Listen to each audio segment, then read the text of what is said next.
Pastor, hoje tem ceia, tem retorno para IBD.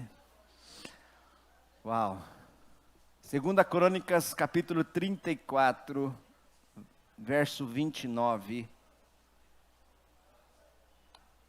Vamos ler de uma forma responsiva? Eu vou ler os ímpares e a igreja vai ler os pares, os versículos pares. Quem entendeu, diga amém.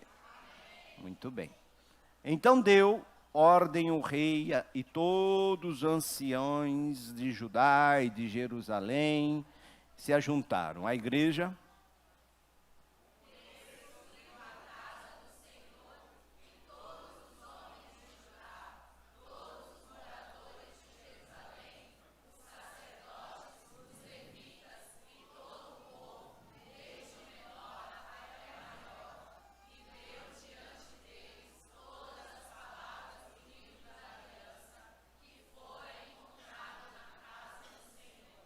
O rei se pôs no seu lugar. O rei se pôs no seu lugar. E fez aliança ante o Senhor para o seguirem, guardarem os seus mandamentos, os seus testemunhos, os seus estatutos de todo o coração, de toda a alma, cumprindo as palavras desta aliança que estavam escritas naquele livro. A igreja?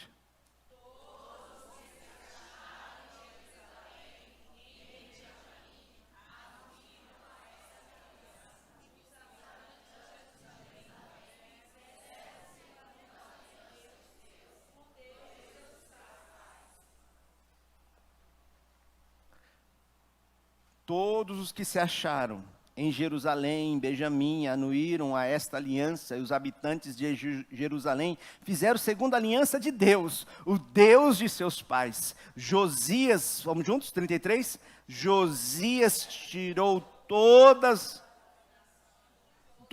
as terras que eram dos filhos de Israel, e a todos quantos se acharam em Israel,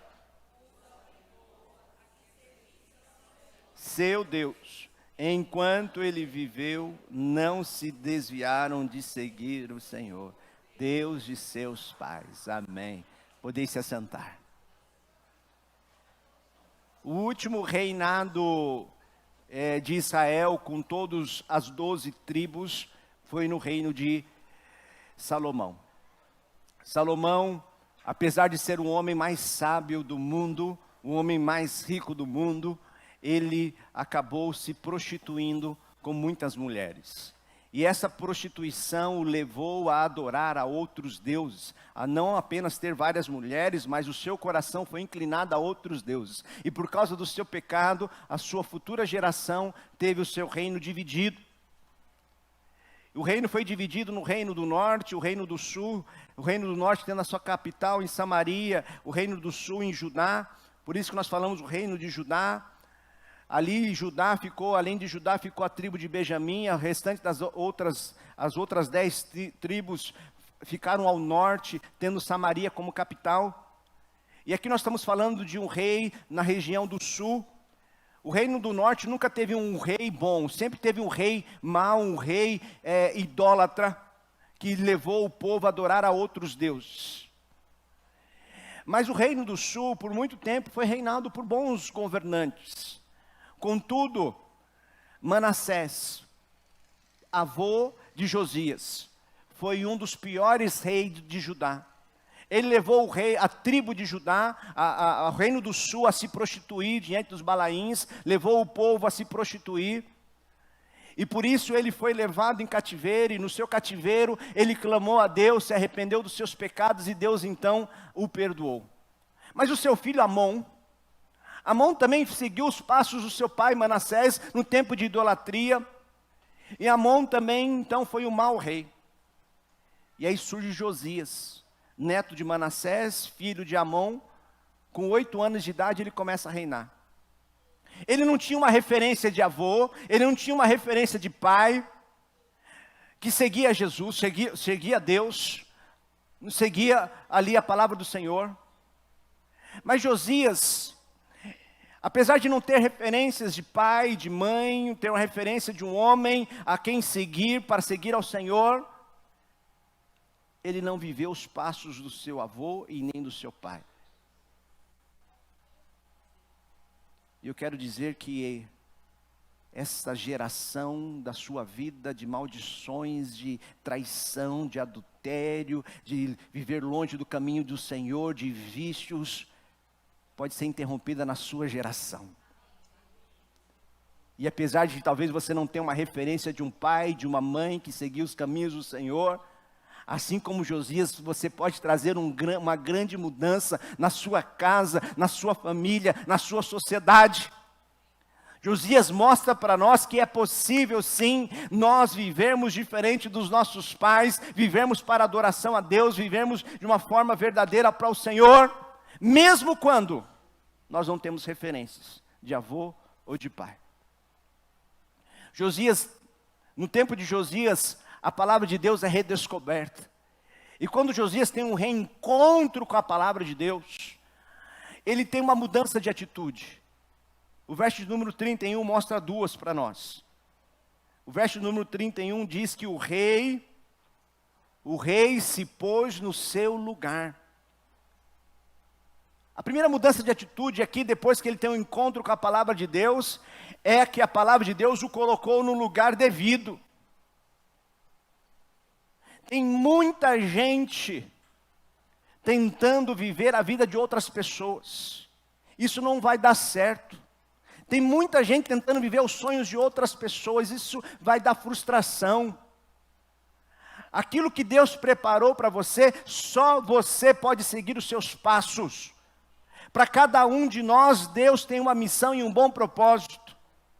Por isso que é tolice você ficar comparando a sua vida com a sua vizinha, comparando a sua vida com seus irmãos, comparando a sua vida com outras pessoas, porque aquilo que está proposto para você é só para você. E como nós descobrimos isso? Quando nós temos um encontro com a palavra de Deus e sabemos que Deus então nos trata e nos chama pelo nosso nome. Deus conhece cada um de nós individualmente. Ele conhece a sua dor, Ele sabe o seu endereço, Ele sabe o seu nome e o seu sobrenome. Então Deus, por meio da sua palavra, coloca Josias no seu lugar. E que nesta manhã você encontre o seu lugar, o seu lugar. Você não precisa ficar se preocupando com as pessoas, andando falando de você, pensando de você, querendo suprir ali, querendo provar para as pessoas que você pode, que você não pode, provar para as pessoas que você é alguma coisa. Não se preocupe, porque o único que você deve demonstrar e viver é para Deus, porque a Bíblia diz que aquilo que eu sou, e eu sou aquilo que a Bíblia diz que eu sou. Então a primeira mudança de postura é reconhecer o seu lugar. É reconhecer aquilo que Deus espera de você.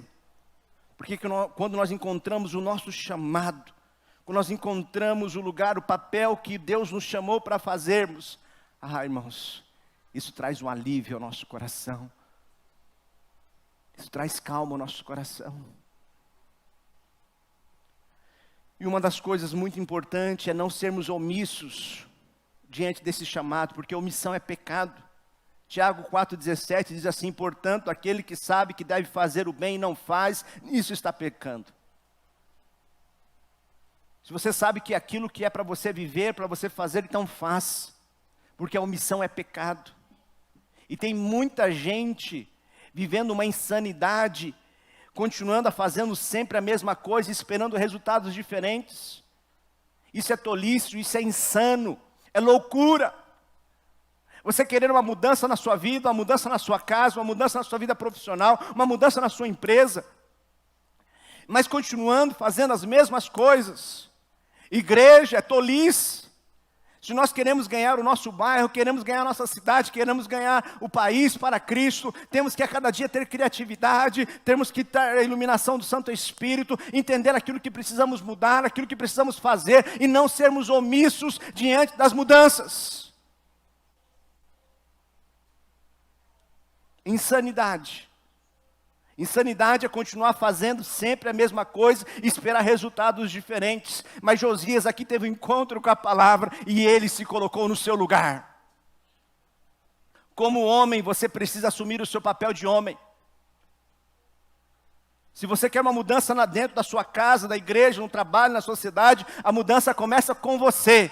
Diga à pessoa que está ao seu lado: você quer mudança? A mudança começa com você. A mudança começa em você. Amém? Você que é homem, assuma o seu papel de homem. Em 1 Coríntios capítulo 13, verso 11, diz assim: quando eu era menino, vamos juntos? Quando eu era menino, falava, sentia.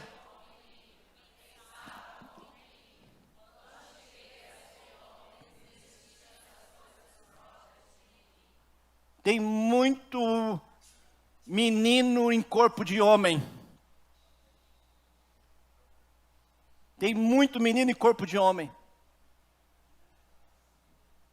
Se você quer uma mudança na sua casa, na sua família, você quer homem, vire homem. Seja homem. Assuma o seu papel, o seu compromisso. Quantos meninos em corpo de homem culpando a tudo, a todos por seu fracasso como marido, como pai, como na sua vida profissional. Ah, é culpa do meu chefe, é culpa de ciclano, é culpa de fulano. Vamos parar de culpar as pessoas, de auto-justificar. Esse foi o erro de Adão. Não seja o seu erro também. Se coloque no lugar que você deve estar. Pare de ficar se auto-justificando, saia dessa cama, levante-se. Você que é homem, assume o seu papel de homem. Maturidade não é quantos anos você tem. Maturidade é a responsabilidade que você assume. E tem muito menino em corpo de homem deixando que as mulheres assumam as responsabilidades que ele deveria estar assumindo. Quer mudança? A mudança começa com você, que é homem, que é sacerdote da sua casa, que é o líder, o cabeça do seu lar. Pare de ficar culpando a sua esposa, culpando os seus filhos, culpando a tudo e a todos. Você é responsável. Vira homem, seja homem. Efésios capítulo de número 5, verso 28, diz assim: o homem deve amar a sua esposa. Vamos juntos? Espera aí, muda a versão. Só um minuto, nova linguagem. Vamos juntos?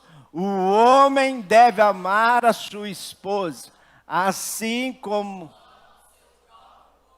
o homem ama. Verso 29 diz: porque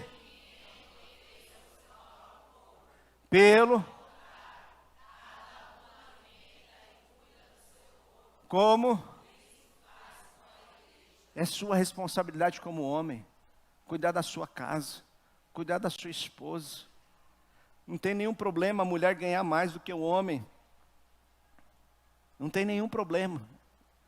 Apesar que para mim o ano passado foi difícil, né? Depois de 18 anos, minha esposa começou a ganhar mais do que eu. Espero que esse ano eu vire o jogo, em nome de Jesus. Mas o arroz e feijão é você que tem que trazer para dentro de casa. Arroz e feijão é você que tem que cuidar dentro de casa. Não é deixar isso nas costas da mulher. Você que é homem. Um homem cuida, um homem supre. Ai, pastor, está difícil para todo mundo. Mas se você ficar sentado, dormindo, que nem uma criança, um bebê dentro da sua casa, a comida não vai chegar no prato. Um homem que está entendendo, diga amém. Vou pregar mais meia hora sobre isso.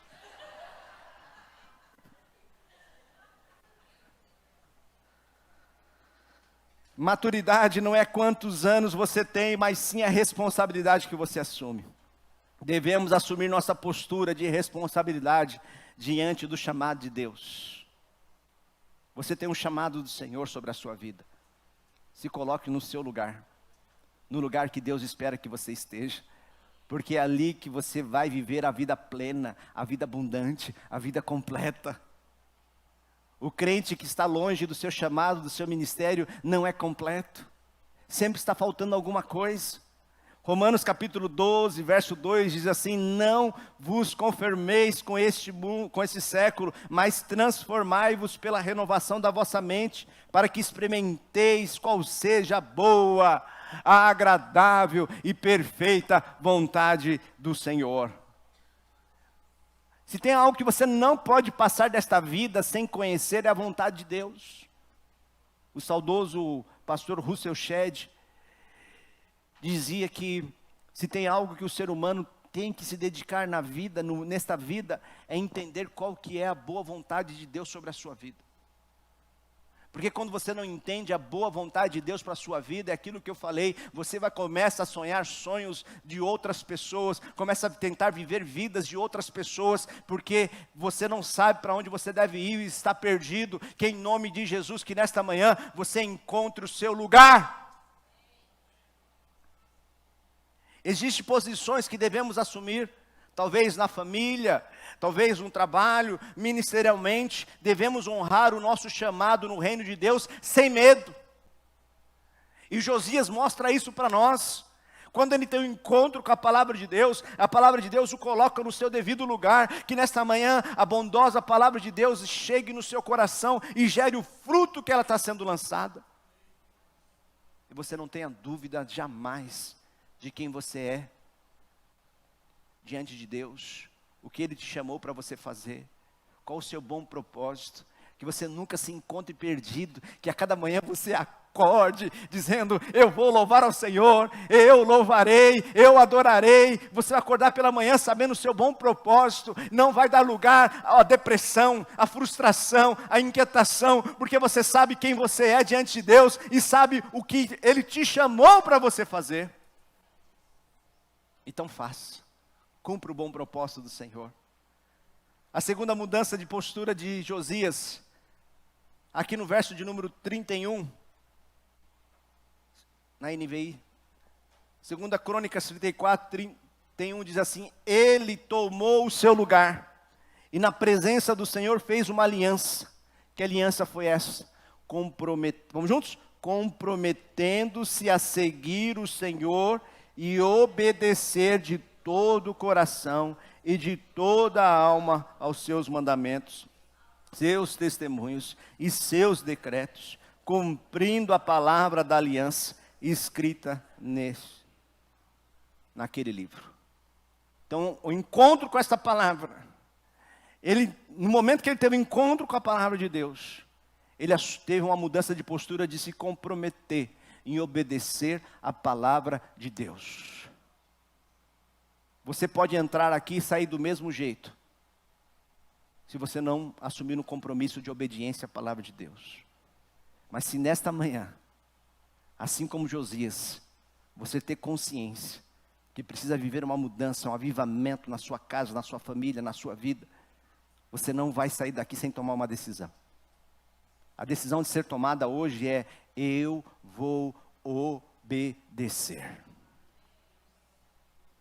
Obedecer a Deus, cumprir com os seus mandamentos, cumprir com os seus mandamentos. E não é cumprir de qualquer jeito, porque uma meia obediência não é obediência. Dizer que eu vou obedecer e não obedecer não vale. É como aqueles dois filhos que o Senhor disse, chamou para ir ao trabalho, e um disse, eu vou, pai, mas não foi. E o outro disse, não vou, mas se arrependeu e foi. Qual dos dois fez a vontade do Senhor? Qual dos dois? E tem muita gente falando uma coisa, mas fazendo outra. Que em nome de Jesus, que nesta manhã, você tome um compromisso de obedecer, cumprir verdadeiramente a palavra de Deus. Vou avançar um pouco.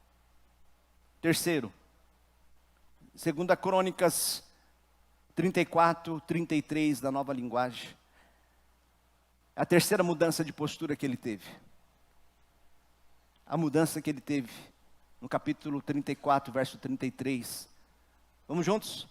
Josias acabou com todos os ídolos nojentos que havia nas terras dos israelitas e fez com que todos os israelitas adorassem o Senhor, seu Deus. Enquanto Josias viveu, o povo não deixou o Deus dos seus antepassados.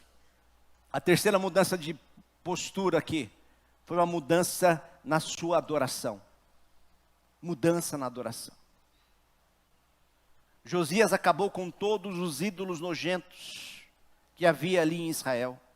Existem posturas erradas que nós trazemos para o templo, coisas do nosso jeito, motivações erradas para ir à casa de Deus. Tem muita gente com a postura errada de adoração.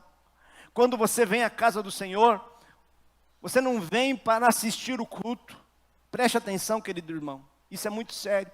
Quando nós saímos da nossa casa, nós viemos aqui à igreja para prestar, para servir ao Senhor, o nosso Deus. Quando meu filho era menor, o Mateus dizia assim: pai, eu não vou à igreja, eu não vou fazer nada na igreja.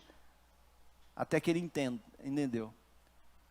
Que mesmo quando você está sentado aí nos bancos, você está fazendo alguma coisa para o Senhor.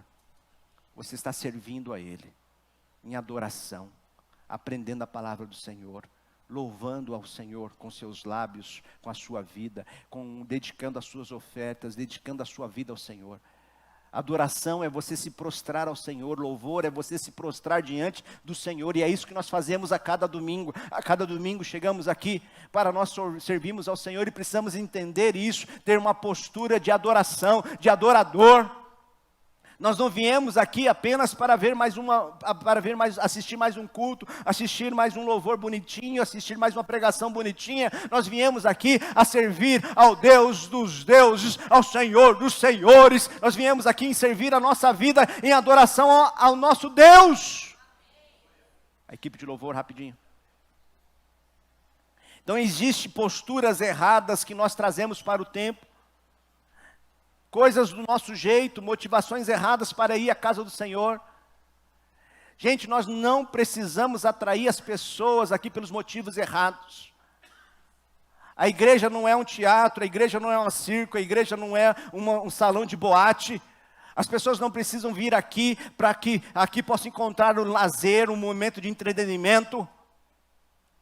Porque aqui está aquele que criou os céus e a terra, aqui está o Jeová Jirei, o Deus da provisão, aqui está o Jeová Nissim, o Deus que é a nossa bandeira, aqui está aquele que é o Adonai, o nosso Deus da paz, aqui se faz presente aquele Deus que cura, que transforma, que liberta, que muda vidas. E isso é suficiente para atrair as pessoas. Se você precisar de mais alguma coisa para atrair as pessoas aqui à igreja, para fazer o mundo dentro da igreja, qual a diferença que nós faremos na vida das pessoas? Encher a igreja para as pessoas continuarem se drogando dentro da igreja, se prostituindo dentro da igreja, se namorando, se marcando, se furando dentro da igreja e dizer que eles estão salvos? Isso não é igreja. Isso é qualquer outra coisa menos a igreja. Josias teve uma mudança na sua postura de adoração. Que em nome de Jesus, que quando você sair da sua casa, você saiba a decisão que você está tomando de ao pisar os seus pés nesse lugar, pois é um lugar santo. Ah, se você soubesse a santidade de Deus, você não brincava com a santidade do Senhor.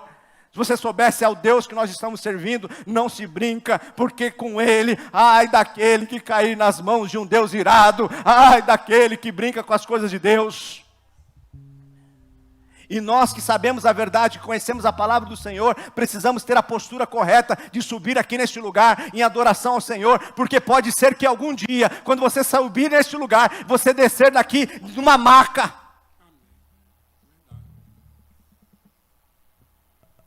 Porque o Deus que nós servimos é um Deus santo. Servimos Ele com integridade. Josias então teve um encontro com a palavra, e você só aprende isso quando você lê a palavra, quando você mergulha na palavra e conhece o Deus da palavra, porque esse Deus pop, paizinho, queridinho, um pai que parece mais um Papai Noel, esse não é o Deus da Bíblia. O Deus da Bíblia é aquele Deus na qual nós vemos que um homem encostou na arca, apenas por encostar na arca santa, Deus o matou. Aquele que chegava perto do monte fumegante, Deus matava. Aquele que estava impuro. Nós chegamos aqui dia após dia, pela graça de Deus, pela sua misericórdia, crendo que o sangue de Jesus nos purifica dos nossos pecados, crendo que a bondade de Deus está sobre a nossa vida, crendo que nós podemos chegar aqui, apesar de sermos pecadores, mas nos arrependemos dos nossos pecados e nos derramamos diante dos pés do Salvador, e para sairmos daqui transformados, para viver de glória em glória, de vitória em vitória, para viver como a luz do mundo e o sal da terra, para pisar as cabeças de Satanás, para pisar as portas do inferno e saqueá-los, para povoar os céus.